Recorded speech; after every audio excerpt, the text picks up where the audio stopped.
নির্বাচনের কথা বলি, যদিও নির্বাচন 12 ফেব্রুয়ারি শুরু হওয়ার কথা, কিন্তু নির্বাচন কিন্তু 11 তারিখ থেকে শুরু হয়ে গেছে। এটা আপনারা শুনলে অবাক হয়ে যাবেন। বিভিন্ন জায়গায় ভোট কাটা, বাক্স ভরা, ব্যালট সিল মারা, এগুলি বেশ উৎসব মুখর পরিবেশে এই রাত্রি 9টা-10টা থেকেই সিল মারা, বাক্স ভরা শুরু হয়ে গেছে। এমনকি বিভিন্ন জায়গায় ধরাও পড়ছে, আবার অনেক জায়গায় ধরা পড়ছে না। জামাতের কিছু লোক যেখানে জামাতের সুবিধা জামাত করছে, যেখানে বিএনপি সুবিধা বিএনপি করছে, যে যার মতো সিল মেরে যাচ্ছে। কয়েকটা জায়গায় ধরা পড়ছে। দাঁড়িপাল্লার এজেন্ট এইস্টের রেজাল্ট শিট সেটা তৈরি করা অনেক আগে থেকেই, 11টার মধ্যে সেটা তৈরি হয়ে গেছে। তা আবার মানে একদিন আগেই ভোট শুরু। ঢাকা 6 আমাদের সূত্রাপুর, সেখানে 23 নম্বর ওয়ার্ডে জুবিলি স্কুল ও কলেজ কেন্দ্রে ভোট শুরু হয়ে গেছে এখনই। সেখানে সমানে ভোট দিয়ে যাচ্ছে। এভাবে মানে বলতে গেলে 12 তারিখ পর্যন্ত তারা অপেক্ষা করে নাই, 11 তারিখ থেকেই ভোট কারচুপি শুরু।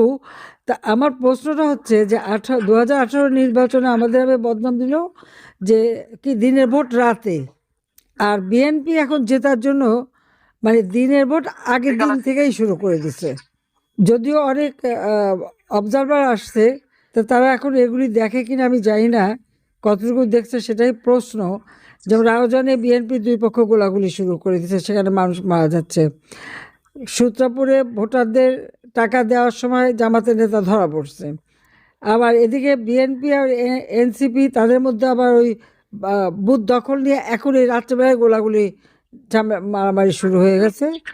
মানে কে দখল করে সেখানে নেবে সেটাও শুরু করেছে। এরকম মানে বাংলাদেশের প্রত্যেকটা অঞ্চলে এই মানে অবস্থার সৃষ্টি। সব নিউজ সব কথা সবাই বলতেও পারছে না, অনেক কিছু দেখছে, যেটুকু পাচ্ছে দিচ্ছে।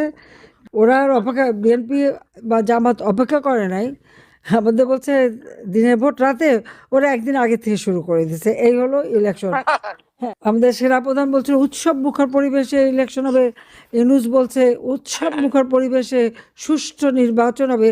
তো উৎসব মুখর পরিবেশে 11 তারিখ রাত থেকেই তারা ভোট কারচুপি শুরু করে দিয়েছে। এটা হলো বাস্তবতা।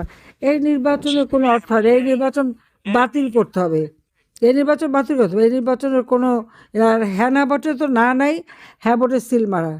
কারাগারে থেকে ভোট আনতে গেছে, ওখানে মাত্র 7জন না কয়জন ভোট দিচ্ছে, আমাদের কেউ ভোট দেয়নি, বলছে আমরা কেউ ভোট দেবো না।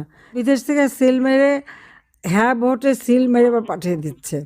আপনারা আপনাদের প্রত্যেক এলাকায় যারা নির্বাচিত জনপ্রতিনিধি, তাদের কাছে এই তথ্যগুলি দেবেন যে উৎসব মুখর পরিবেশে মানে 11 তারিখ রাত 11টা থেকেই এখানে ভোট কারচুপি শুরু হয়ে গেছে। এটা হলো তাদের নির্বাচন। অবশ্য নিউজ করাবে, ইউনূস সাহেব লম্বা একটা বক্তৃতা দেবে, অবাধ নিরপেক্ষ সুষ্ঠু নির্বাচন হয়েছে। তো অবাধ নিরপেক্ষভাবে যে তারা ভোট কারচুপি করে সিল মেরে যাচ্ছে আগের দিন থেকে, এটা আমার মনে হয় জাতির সামনে সারা বিশ্বের কাছে জানানো উচিত। সব কিছু তো আওয়ামী লীগের দোষ। আমি বলছি আমাদের আন্দোলনও করার দরকার নাই, ভোট দিতে যাওয়ারও দরকার নাই। এখন পর্যন্ত এই আজকেও আমাদের ছাত্রলীগের একটা ছেলেকে পায় নাই বলে তার বাবাকে গ্রেপ্তার করে নিয়ে গেছে। আজকে মানুষের গণতান্ত্রিক অধিকার নাই, ভোটের অধিকার নাই। খাদ্যে নিরাপত্তা সৃষ্টি করেছিলাম, এখন বলে খাদ্য নাকি আমরা যে বলছি আমাদের উদ্বৃত্ত খাদ্যের দেশ, সেটা নাকি সঠিক না।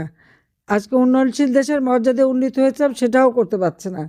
তো যাক, আপনারা সবাই ভালো থাকেন, সুস্থ থাকেন, আর দেশের মানুষের জন্য দোয়া করি, আপনার জন্য দোয়া করি। এই অনিয়মের হাত থেকে বাংলাদেশটা যেন দ্রুত মুক্তি পায়, এই দুঃশাসনের হাত থেকে বাংলাদেশের জনগণ যেন মুক্ত পায়, বাংলাদেশের জনগণ যেন শান্তিতে ঘুমাতে পারে, নিরাপদে চলতে পারে, পেট ভরে দুবেলা খেতে পারে, একটু সুন্দরভাবে বাঁচতে পারে। এটাই আমরা চাই। সবাইকে ধন্যবাদ।